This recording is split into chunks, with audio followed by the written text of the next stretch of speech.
Hola, mi nombre es Andreina Yesenia González Tostado, estudiante de la Universidad de Guadalajara en la carrera de abogado semiescolarizado. Hoy hablaremos sobre la materia de Derecho Constitucional impartida por el licenciado Héctor Calderón Albino. Estoy en el grado cuarto A. Hablaremos sobre el tema organización y funcionamiento del Poder Ejecutivo de la Federación, en el que trataremos algunos subtemas, de los cuales daré a conocer.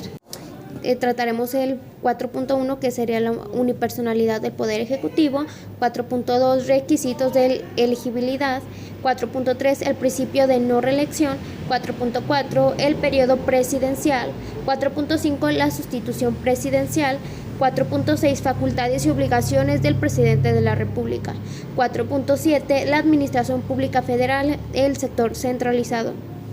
4.8 sería la administración pública federal, el sector paraestatal.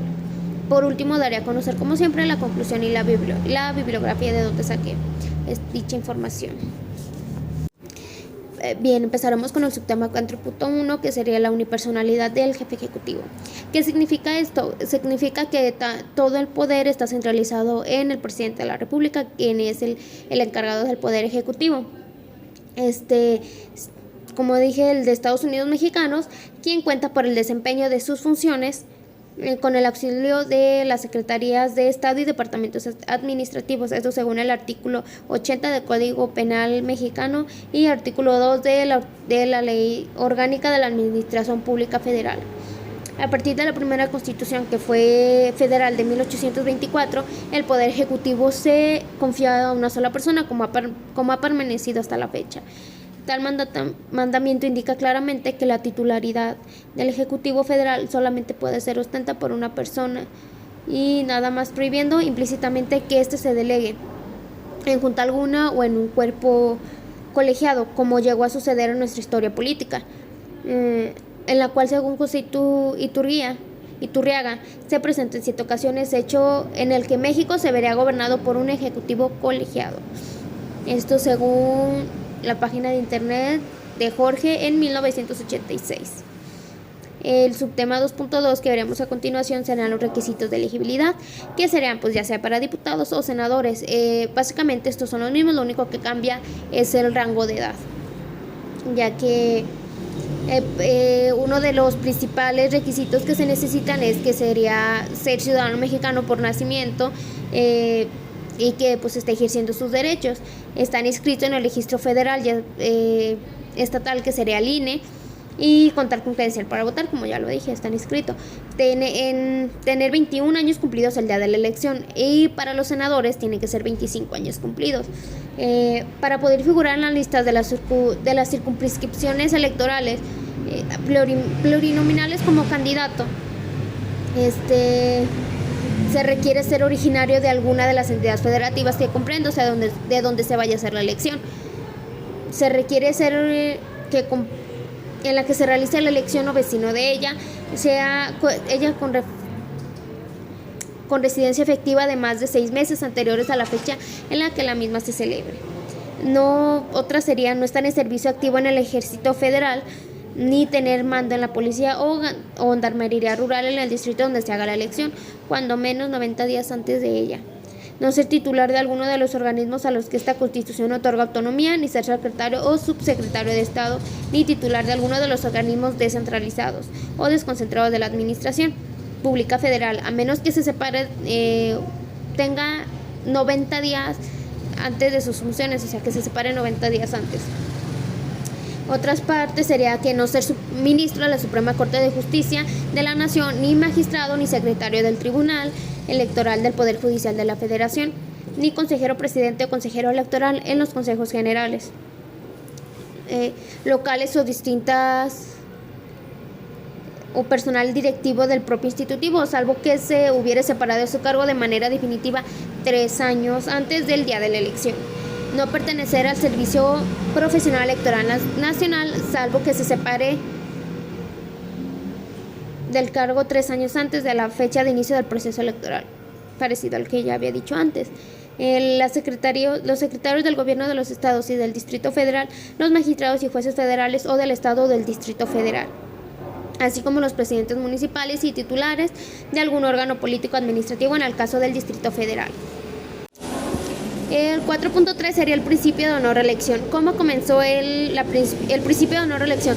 Todo comenzó porque fue un principio fundamental enarbolado por la Revolución Maderista de 1910 contra la dictadura del general Porfirio Díaz. Este legado fue retomado por la lucha constitucionalista.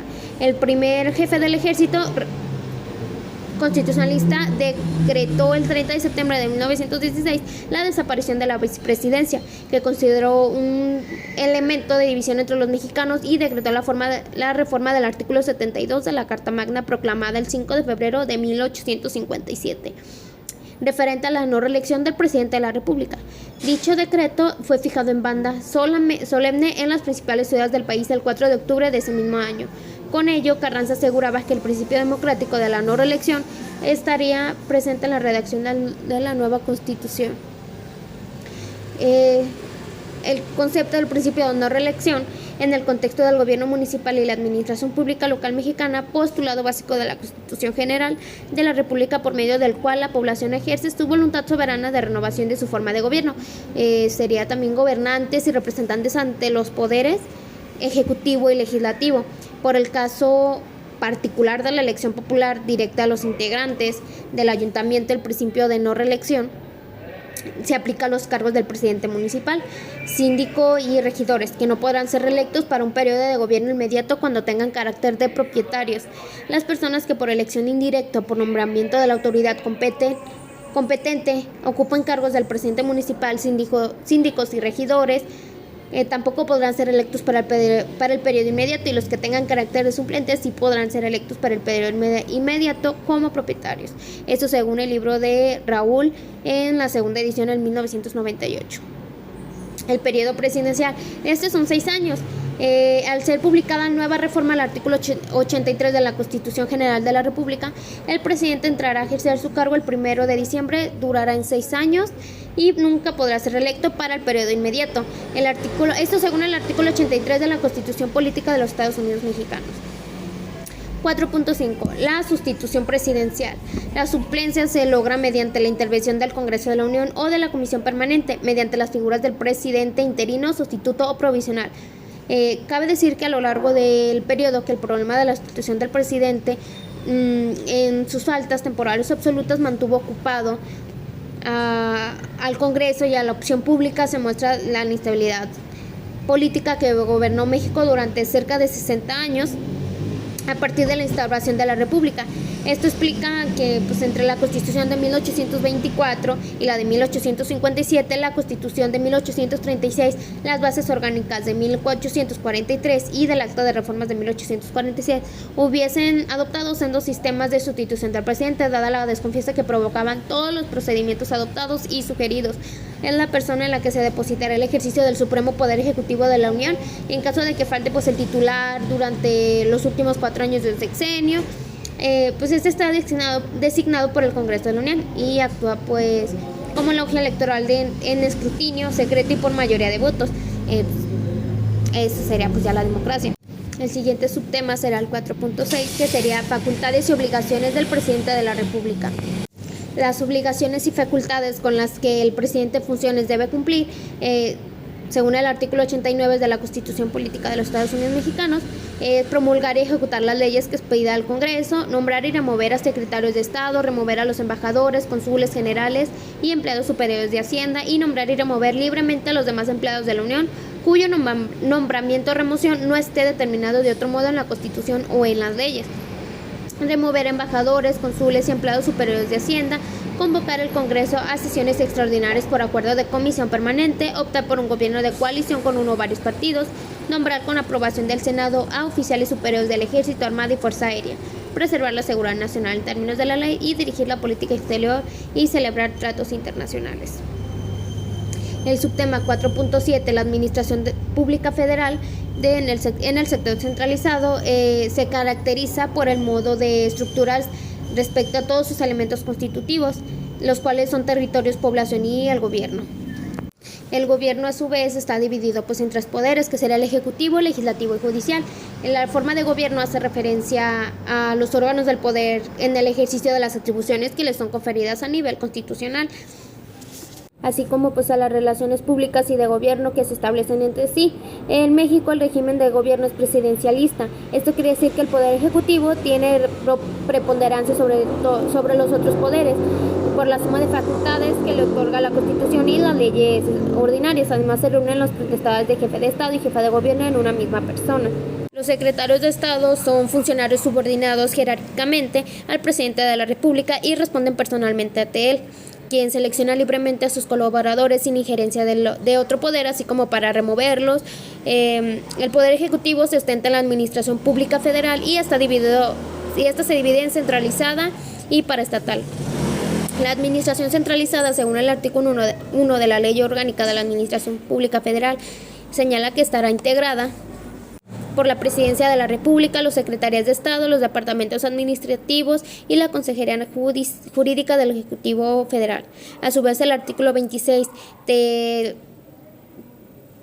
la Ley Orgánica de la Administración Pública Federal señala que para el despacho de los asuntos del orden administrativo centralizado, el Poder Ejecutivo de la Unión cuentan con las siguientes dependencias, que sería como una de las principales, será la Secretaría de Gobernación, que será la CEGOP, la CRE, que será Secretaría de Relaciones Exteriores, la CDN, Secretaría de Defensa Nacional, la CM, la Secretaría Marina, la CSP, Secretaría de Seguridad Pública, Secretaría de Hacienda y Crédito Público, SHCP, Secretaría de Desarrollo Social, CEDESOL, Secretaría de Medio Ambiente y Recursos Naturales, Semarnat, Secretaría de Energía, CENER, Secretaría de Economía, C, y Secretaría de Agricultura, Ganadería, Desarrollo Rural, Pesca y Alimentación, la SAGARPA.